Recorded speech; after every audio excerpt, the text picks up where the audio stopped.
나누도록 하죠. 여러분, 저희 교회에 금지곡 하나를 만들어야겠어요. 그 사랑만으로라는 만일 주님이라고 하는 이 찬양을 제가 금지하는 것이 맞겠다 하는 생각이 들어요. 저번 주에도 이거 참 곤욕스러웠거든요. 이유는 이 찬양을 하면 계속 막 눈물이 나요. 그래서 이걸 어떻게 해야 될지 제 가슴이 잘 절제가 되지가 않아요. 그래서 이 감정을 억제하고 억눌러야만 하기에 꾹꾹 누르는데도 쿡쿡 올라와요. 그래서 힘들어요. 만약 이 찬양을 제가 5번, 한 2-3번 더 했더라면 마이크 던져놓고 집으로 뛰어 올라가 기도하고 있었을 겁니다.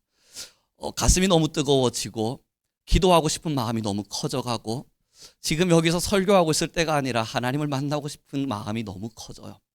그래서 이 찬양은 못하겠어요.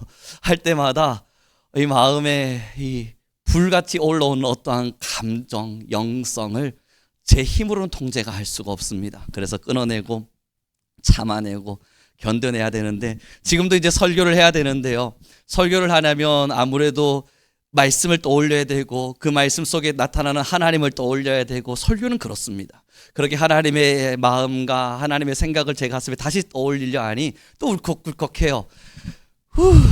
큰일 났습니다, 여러분. 오늘 설교를 잘 못할까 걱정이 됩니다. 이 찬양 우리 다음 주부터 금지곡으로 뽑고 이거는 안 하는 게 맞습니다. 생각해보니 그렇습니다.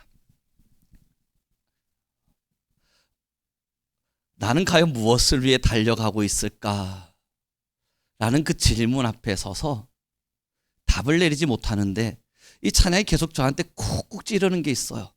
그래서 너는 지금 어디에 서 있는가?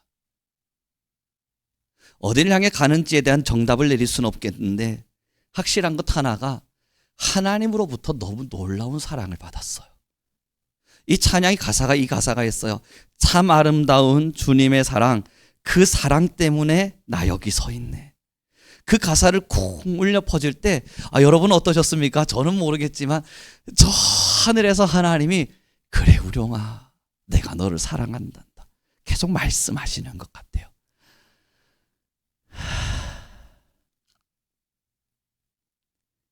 우리 옆 사람에게 인사 나누겠습니다. 하나님이 우리를 참 많이 사랑하십니다. 설교자가 조심해야 될 게 있거든요. 설교학을 배우다 보면 설교학 교수님들이 늘 말해요. 설교자가 예배의 은혜에 빠져서 널뛰기 하듯 설명하면 그거야 망한 설교야. 그러니 이성을 가지고 절제력을 가져서 그 영성을 짓눌려서라도 널뛰기 하듯 설명하면 안 돼. 널뛰기 하듯 영성이 저 높은 하늘에 있는 것처럼 설명하다가 그러다가 갑자기 쿡 처진 듯이 설명하고 그러면 안 되는 거야 라고 설교학에서 늘 배워가는데 여러분 오늘은 조금은 이해해 주십시오. 지금 제 가슴이 너무 풍만합니다. 지금 정말 여러분이 허락만 하신다면 저는 이거 내려놓고 원로목사님 빨리 좀 와주십시오 라고 말씀드리고 정말 기도하러 가고 싶어 죽겠습니다. 그래서 여러분 오늘 설교가 조금은 엇들어지더라도 이해해 주셨으면 좋겠는데요. 하나님께서 지금 이스라엘 민족들에게 홍해를 건너게 하셨습니다. 홍해를 건너고 나니까 그 다음 기다리고 있는 게 또 다른 선물이었으면 좋겠는 거예요. 여러분 이스라엘 사람들은 홍해의 기적을 맛보았습니다. 이제 홍해가 건너지는 놀라운 기적을 맛보았으니 내게 찾아오는 것은 더 좋은 선물일 거라는 기대감이 있을 수밖에 없습니다. 그런데 여기에 하나님이 뭘 주시냐면 마실 물이 없도록 하셨습니다. 여러분 이게 얼마나 슬프고 애곡할 만한 일이에요. 홍해를 건너는 기적이 생겨났으면 그 다음은 홍해보다 더 나은 기적으로 내 인생에 무언가 대단한 것이 찾아왔으면 좋겠는 마음이 드는데 홍해 건너고 났더니 찾아온 것이 기껏 마실 물이 없는 겁니다. 그래서 오늘의 본문이 나타납니다. 함께 읽겠습니다. 24절의 말씀입니다. 함께 읽습니다. 시작.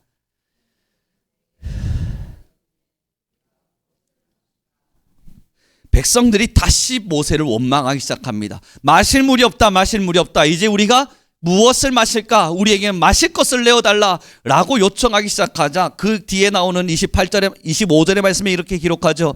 모세가 여호와께 부르짖었더니 여호와께서 그에게 한 나무를 가리키시니 그가 물에 던지니 물이 달게 되었더라. 거기서 여호와께서 그들을 위하여 법도와 율례를 정하시고 그들을 시험하실세. 여러분 이소의 5절의 말씀해 보세요. 모세가 여호와께 부르짖었더니 여호와께서 그에게 무엇을요? 한 나무를 가르치세요. 그리고 그 나무를 물에다가 던졌더니 물이 달아요. 쓴물이라서 마실 수 없는 물이었는데, 그래서 이제 무엇을 마실까 황변하고 싸울 수밖에 없는데 나무를 꺾어다가 그 물에 던졌더니 여러분 물이 달아요. 퀴즈입니다. 첫 번째 퀴즈. 1번. 그 나무는 쓴물을 달게 만들 수 있는 효능이 있는 약재나무였다. 2번. 그 나무는 그저 나무 가지였는데 던졌더니 물이 달아졌다. 여러분이 생각하시는 답이 무엇입니까? 설마 그게 약재였다고 생각하시는 분은 없으시죠? 2번이겠죠. 그냥 나무 가지예요. 이걸 냅다 던지니까 그 쓴물이 단물이 되었다고 이야기하고 있는 거예요. 여러분 이제부터 홍해가 딱 갈라진 이후에, 홍해 기적을 맛본 이후에 찾아오는 것은 광야길입니다. 그 광야길 속에서 하나님이 왜 먼저 쓴물을 마주하게 하셨겠어요? 그 3일의 시간 동안 왜 마실 물이 없도록 하셨겠어요? 그리고 겨우 만난 게 쓴물인데 하나님이 뭘 명하세요? 너는 저기 있는 나무가지 주워다가 거기다가 나무를 던져라. 여러분 이게 다시요 이해되지 않는 상황이잖아요. 물이 없는 거는 이해합니다. 강야니까. 물이 쓴 것까지도 이해하겠습니다. 내가 하필 만난 우물이 엉망인 거니까. 그런데 하나님의 명령은 이해가 되지 않는 겁니다. 그 하나님의 명령은 지금 옆에 있는 나무까지 하나 주워다가 그 물에다 던지라는 거예요. 이게 무슨 효능이 있길래요? 얼마나 대단한 일이 일어날 수 있길래요? 납득할 수 없는 일을 하나님이 시키셨고 이건 도저히 따르기가 힘겨운 일일 수밖에 없는 거예요. 여기가 광야입니다. 여러분 광야가 어느 곳인지 아세요? 도저히 납득할 수 없는 것을 하나님이 끊임없이 요청하시고 거기에 순종하는지 하지 않는지를 바라보시는 자리가 광야예요. 때로는 어떤 사람들은요 광야라고 이야기하니까 인생의 힘겨움, 인생의 고달픔, 나의 삶의 처참함, 그래서 내 인생의 실패감, 이 모든 것을 느끼고 있는 공간이 광야라 그러는데 그렇지 않습니다. 광야란요 하나님이 말도 안 되는 것을 시키시는데도 나는 그것을 따를 수밖에 없는 환경과 상황에 서는 것, 이게 광야예요. 여러분 나무가지를 지었어요. 모세는 갈등해야 합니다. 이거를 우물에 던지라고 겨우 이 나무가지를, 그리고 던졌더니 달아지죠. 광야는 순종을 배우는 자리입니다. 순종은 원래부터 납득할 수 없는 것이 요청되는 겁니다. 그리고 납득할 수 없는 것을 했을 때 내 이성과 다른 일들이 역사와 같이, 기적과 같이, 때로는 체험할 수밖에 없는 하나님의 능력과 같이 내게 찾아와 버린 거예요. 저는 우리 성도님들 모두에게 질문해 보죠. 여러분들은 인생의 광야를 경험하신 적이 있으신가요? 예전에 어린 시절 제가 한 가지를 여전히 기억하고 있는 바가 있는데요. 제가 어느 날 길을 막 두벅두벅 걷다가 학교 마치고 오는데 학교 앞에 여기 길에 토끈 하나가 떨어져 있는 거예요. 허허허허, 웬 토끈이 떨어져 있냐 하고 탁 주워다가 이제 그 토끈 들고 집으로 쫓아갔습니다.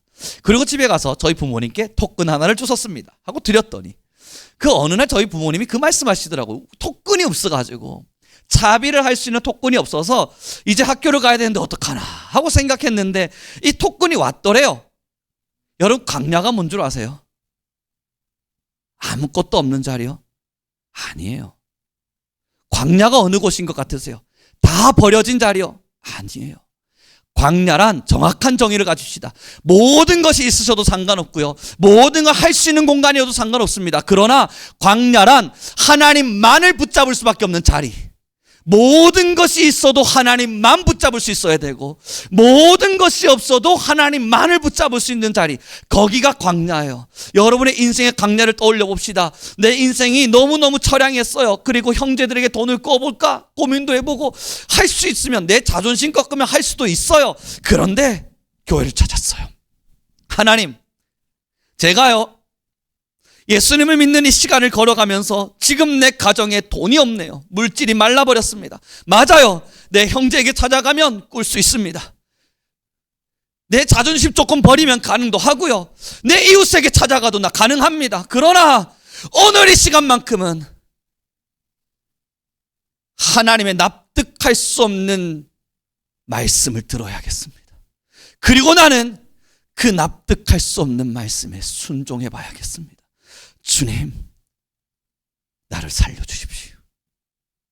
그때에 어처구니 없고 어이없고 납득할 수도 없고 이게 뭐야, 이런 거 시키시려고 지금 나에게 기도하라 하신 거야 하고 붕괴할 만한 음성이 들렸을 때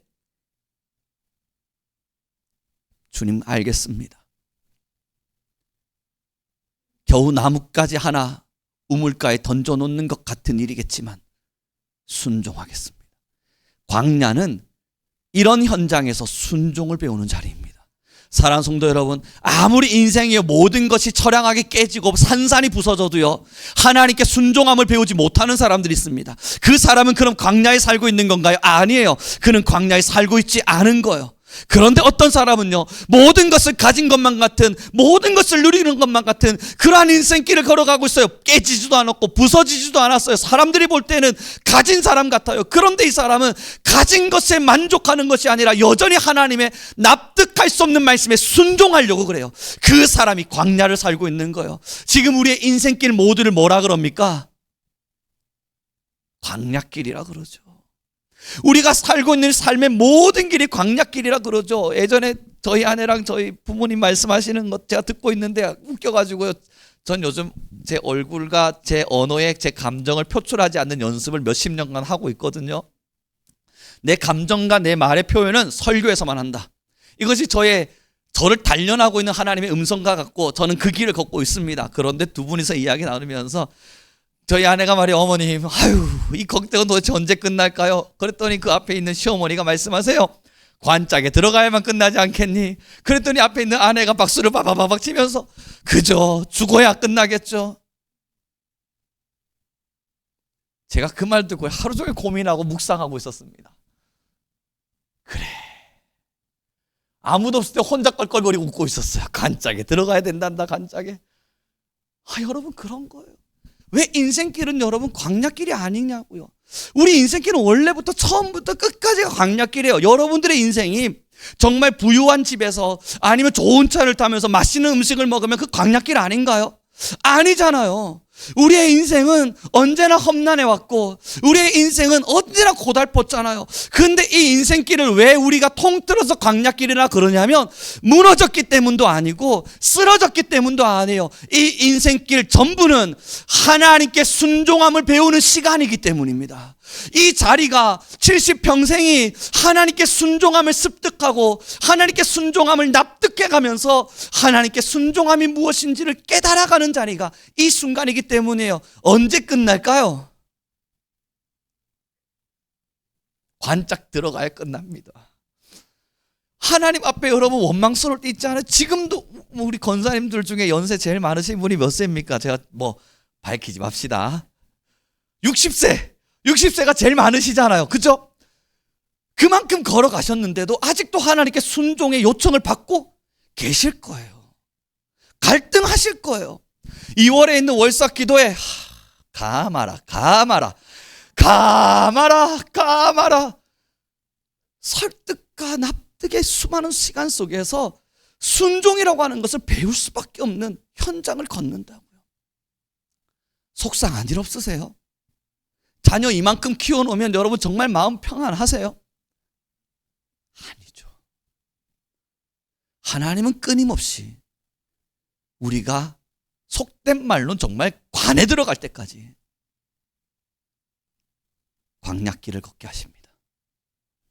하나님이 아니고선 살 수 없다는 걸 알게 하십니다. 하나님만 부여잡고 살아갈 수밖에 없도록 우리를 훈련하십니다. 주었어도 하나님을 붙잡지 않으면 뺏으시고 뺏었어도 하나님을 붙잡으면 허락하시고 허락해서도 하나님을 붙잡고 살아가고 있으면 여전히 또 뺏어서 시험도 해보시고 하나님은요, 인생의 우열곡절을 통해서, 때로는 산전수전을 통해서 어떤 때라도 하나님을 부여잡고 살 수 있는지를 끊임없이 시험하시고 테스트하시며 이 인생의 길을 광야길로 만들고 계신다고요. 우리 함께 고백했으면 좋겠습니다. 난 여전히 광야길을 걷고 있다. 그럼 뭐 해야겠냐고요.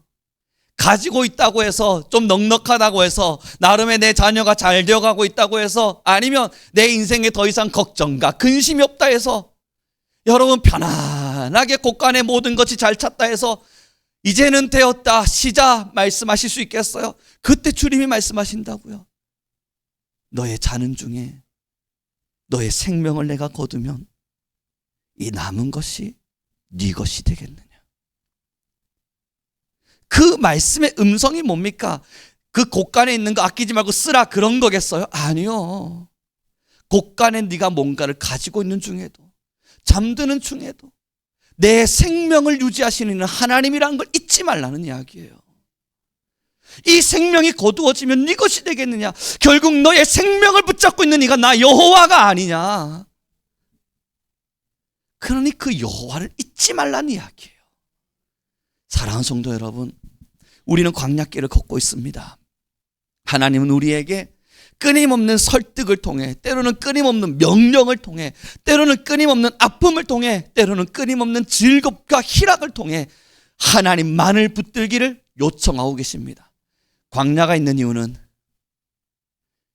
우리가 못 살아서 벌 받고 있는 것도 아니고, 광야가 있는 이유는 어쩔 수 없이 걸어가야만 하는 과정인 것도 아니로, 광야는 하나님만을 부여잡도록 하는 훈련의 시간들입니다.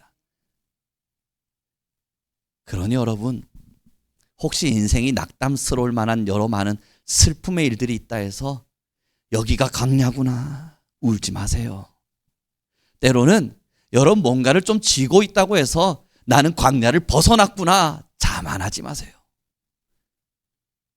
만약 가졌으나 하나님을 부여잡지 못한다면 거기가 광야의 시험에서 떨어진 겁니다. 만약 못 가졌으나 그럼에도 하나님을 붙들 수 있는 힘과 능력이 내게 있다면 여러분은 광야 테스트에서 이미 성공하고 계신 겁니다. 누가 하나님 볼 때 아름다운 자예요? 누가 하나님 볼 때 가장 선한 자예요? 가지지 못했으나, 깨진 것 같으나 그 자리에서 하나님을 붙든다면 그 자가 하나님의 사랑입니다. 그러니 여러분, 오늘의 이스라엘 민족들의 모습을 다시 한번 보십시오. 25절의 말씀입니다. 함께 읽겠습니다. 시작.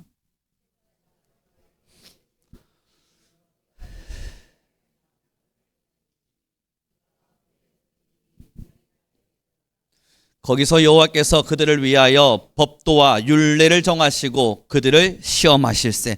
성경의 25절에 뭐라 기록합니까? 거기서, 이 마라의 시험이 있었던 이 자리에서, 하나님의 나무를 가지고 우물에 넣는 이 현장, 이곳에서 무슨 일이 일어나죠? 말씀 그대로 띄워놔 줄래요? 하나님께서 율례와 법도를 정하셨더라. 하나님의 말씀을 이곳에서 정해 주신 거예요. 이제 너희가 어떻게 살아야 될지에 대한 하나님의 법도를 정하신 거예요. 이것이 바로 광야를 살아가는 자들에게 주시는 하나님의 음성인 겁니다. 너희가 어떤 때라도 나를 사랑하느냐, 어떤 때라도 내 말을 듣겠느냐, 너희는 내 말을 청종하여 나를 붙들며 살겠느냐. 하나님은 이 자리에서, 광야의 현장에서 하나님의 음성을 이스라엘 민족들에게 주신 거예요. 사랑하는 귀한 성도 여러분, 여러분들을 향한 하나님의 법도가 있습니다. 여러분들을 향한 하나님의 율례가 있습니다. 이 성경 속에 기록되어 있는 613개의 계명 말고요, 이 성경 속의 10계명, 우리가 너무 잘 지키고 따라가고 외우고 있는 그 10계명을 넘어서 여러분의 인생마다 하나님께서 새기고 계시는 율법이 있고 하나님이 새기고 계신 명령이 있습니다. 저라고 하는 송우룡에게 하나님이 주신 명령이 있어요. 어제 저녁에도 자기 전 기도를 하면서 집을 왔다 갔다 걸어다니며 기도를 하는데, 하나님께서 저에게 주신 비전이 무엇인지, 나는 하나님께 어떤 소명을 받았는지, 하나님은 저에게 어떤 율례를 주셨는지, 나는 죽을 때까지 어떤 법도를 지켜야 하는지, 그것을 가슴에 깊숙이 박아주셨어요. 그래, 나는 이렇게 살기로 결심했었지. 그래, 하나님은 나에게 이렇게 살라 말씀하셨지. 각자에게 있다고요. 여러분 모두에게 하나님이 주신 계명이 있다고요. 하나님이신 율례가 있다고요. 광야를 살아가고 있는 여러분 모두에게 하나님께서는 순종의 길을 가게 하기 위한 하나님의 말씀을 주셨습니다. 10계명도 있고 613개 계명도 있고 예수님 말씀하신 대강령도 있겠지만 나라는 존재에게, 나에게 허락하신 하나님의 소명의 법도는 반드시 존재합니다.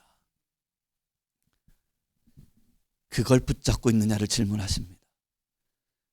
어제 인간 송우룡에게는 하나님은 질문하셨습니다. 우룡아, 여전히 잊지 않고 붙들고 있느냐? 어린 시절, 조금 더 자라나던 시절, 조금 더 성숙해가던 시절, 씨앗과 같던 그 소명이 점점 자라 묘목이 되었고, 그 묘목과도 같았던 너의 소명이 점점 커져 나무가 되었을 때, 우룡아, 여전히 너는 그 율례와 법도를 기억하고 있느냐? 하나님은 저에게 명확히 질문하셨고, 저는 그 하나님에게 명확히 답변했습니다. 그럼요, 주님. 흔들리기도 했고, 흔들리기도 하고, 겁나기도 하고, 때로는 도망도 쳤지만 여전히 기억합니다.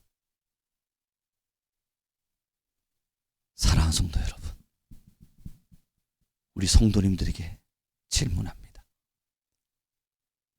하나님이 이 인생의 70여 년과 80여 년을 생명길 주시면서 아무 꿈도 목적도 바람도 소원도 없이 그 사람의 인생을 버려두신 적은 없습니다.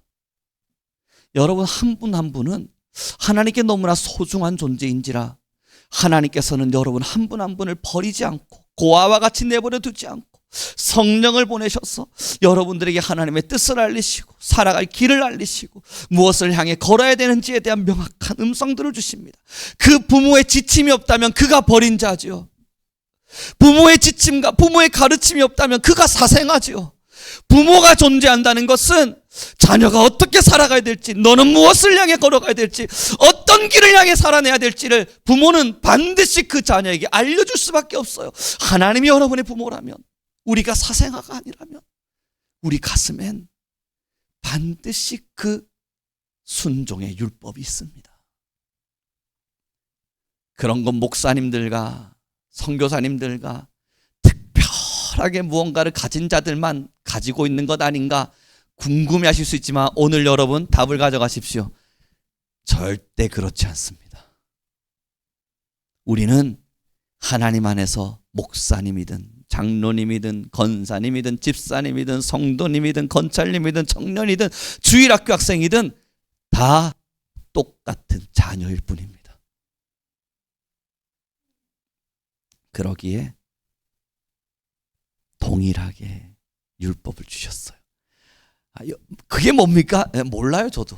그거 저한테 묻지 마셔. 제 건 제가 가지고 있는데 여러분들 건 여러분들이 기도로 가져가셔야지 저보고 알려달라 그러면 저는 안 돼요. 그러나 거기에 순종하며 사는가는 제가 말씀드릴 수 있겠네요. 사랑하는 귀한 성도 여러분, 율법을 안 받은 게 아닐 겁니다. 이스라엘처럼 저 성전 어귀에 처박아 두곤 율법이 어디 있는지 못 찾고 있었을 뿐이겠죠. 하나님의 말씀을 우리가 받지 않은 건 아닐 겁니다. 에스라 시절처럼 그 율법이 도대체 어디 있는지도 모른 채 자기가 섬기고 싶은 대로 살아냈던 사사기의 시절로 우리는 신앙하고 있어서 그럴 수 있겠죠. 내 마음이 원하는 대로 신앙하다 보니 하나님의 말씀은 온데간데 없이 지워버리고 날 향한 하나님의 율법과 소명은 다 없어져 버리고 그냥 내가 원하는 대로 신앙하다 보니 그 율법을 재해석하고 또 재해석해서 완전히 나의 머릿속에서 지워버려서 그렇겠죠. 없진 않을 겁니다. 그러니 오늘부터 내가 원하던 대로 신앙했던 시간을 버려두고 하나님 앞에 서서 말씀하셔야 됩니다. 주님, 나는 이제 순종하며 살 겁니다.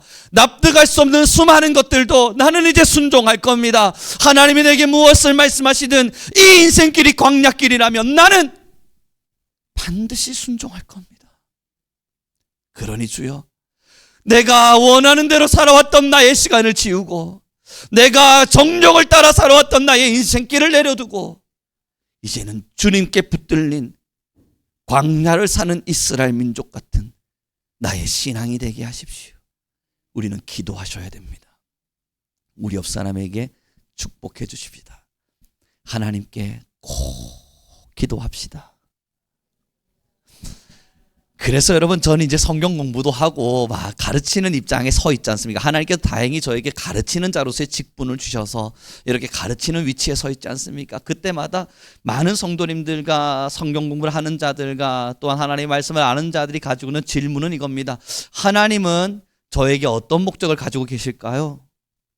전 하나님의 말씀에 뭘 따라야 될까요? 그런데 여러분, 제가 그 질문에 답변들을 해나가다 보면서 깨닫는 게 뭔 줄 아세요? 그 질문을 던지는 분들은 뭘 말한다 한들 안 합니다. 하나님의 뜻은 전도하라는 거 아닐까요? 그런데 제가 입 주변이 별로 좋진 않아서 뭐 다른 건 없을까요? 하나님의 뜻은 기도하라는 거 아닐까요? 그런데 제가 기도 예전에 도전해봤는데 그게 그리 쉽지만은 않아서 뭐 다른 건 없을까요? 하나님의 뜻은 성경 읽으라는 거 아닐까요? 그런데 제가 신학을 배우지도 않아서 이걸 읽어도 이해도 안 되고 뭘 말한다 한들 안 돼요.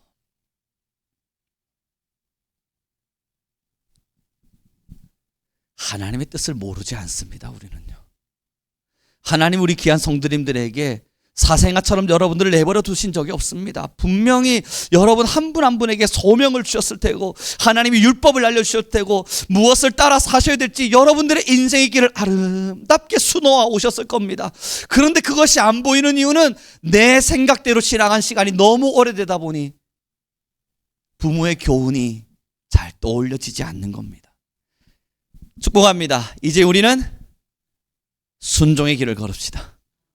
하나님께 무릎을 꿇고 기도하며 늘 하나님께 말씀을 올립시다. 주여, 하나님께서 내게 허락하신 사명과 하나님이 제게 말씀하신 율법과 하나님의 길이 무엇인지를 알게 하십시오. 그러고 나는 그 일에 늘 순종하는 사람 되게 하십시오.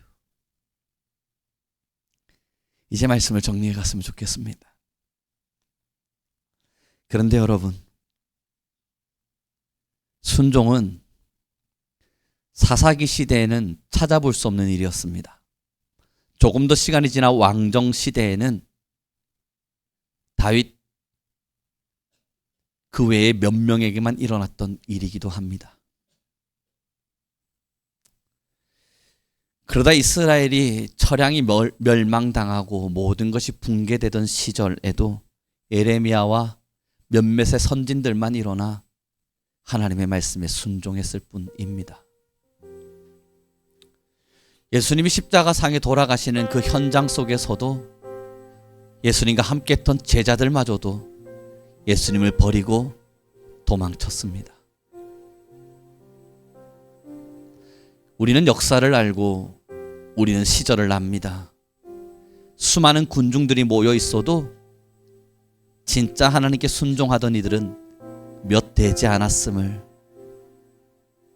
그 많은 군중들은 결국은 도망쳤고 뿌리쳤고 외면했고 모른 척했음을 우리는 압니다. 그래서 대한민국에 1000만의 그리스도인들이 있다 하더라도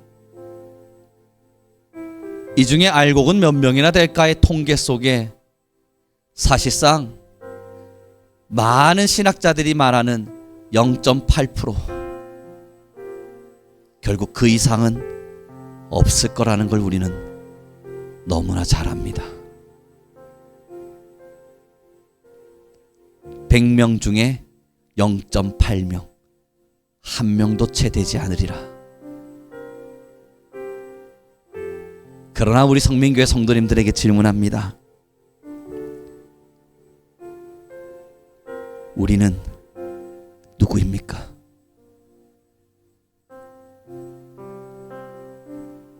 우리는 누구입니까?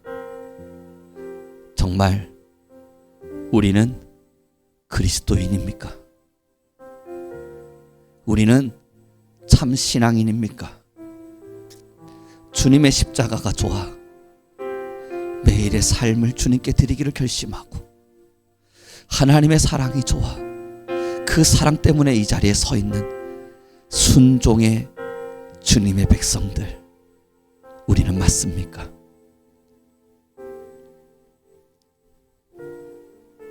우리는 맞아야죠. 다른 곳은 아니어도 우리 교회는, 우리 귀한 성도님들은 광야길의 아름다운 순종과 하나님의 말씀하심 앞에 끊임없는 열정과 하나님만을 부여잡고 살아내는 위대한 신앙의 끈기와 신앙의 인내를 보여주는 진짜 그리스도인이어야죠. 그런 줄로 믿습니다. 아닐까요? 그런 줄로 믿습니다.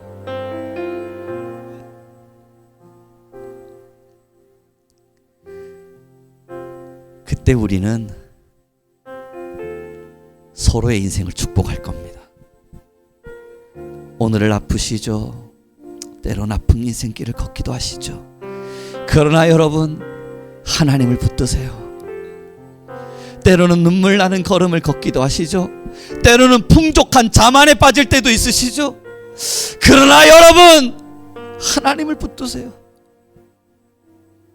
오직 하나님만, 오직 하나님만,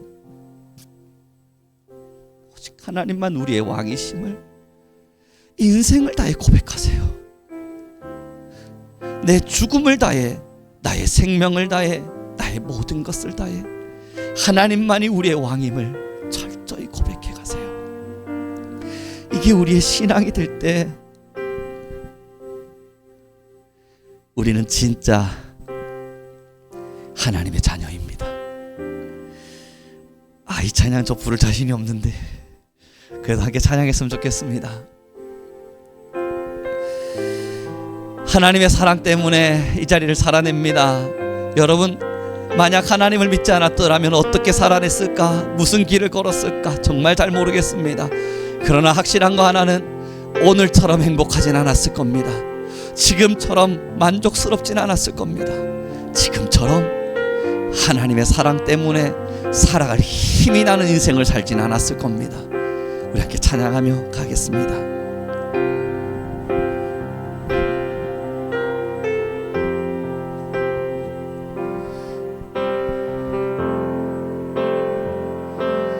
만일 주님이 나를 보시며 사랑받을 자격 없다 하셨다면, 만일 주님이 소망 없는 날 긍휼히 보시지 않으셨다면, 나는 어디로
하나님, 우리가 하나님의 율례와 규례를 사랑하며 언제나 주의 말씀만을 붙들고 하나님만을 신뢰하며 걷는 주의 자녀 되게 하여 주소서. 우리가 왜 신앙하는가 물어본다면 하나님의 사랑 때문에, 내가 이미 받은 하나님의 놀라운 은혜 때문에 우리는 이 자리에 서 있노라 고백하는 자들 되게 하시고, 그 사랑의 넓이와 그 사랑의 길이와 그 사랑의 높이와 그 사랑의 깊이를 우리 모든 성도의 마음이 뜨겁게 알게 하여 주옵소서. 우리 주여 한번 부르시고 간절히 기도하며 나아가겠습니다. 주여